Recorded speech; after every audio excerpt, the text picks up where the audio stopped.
छोटे छोटे बच्चे भी सैलाब मुतासिरीन की मदद में पेश तस्वीर सोशल मीडिया पर वायरल। मुल्क में जारी सैलाब की तबाहकारियों से मुतासिरा अफराद की मदद के लिए बड़ों के साथ अब बच्चे भी मैदान में आ गए। मुल्क के मुख्तलिफ शहरों में कायम कैंपों में नन्हे मुन्ने बच्चों ने भी हिस्सा लेना शुरू कर दिया।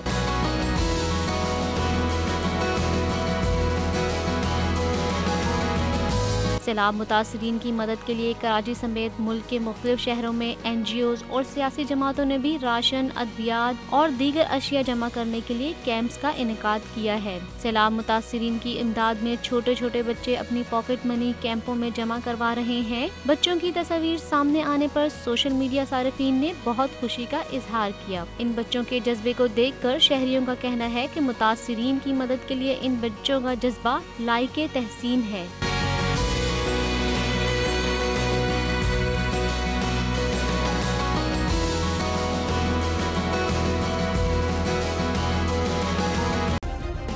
सब्सक्राइब करें और बेल दबाएं ताकि कोई खबर रह न जाए।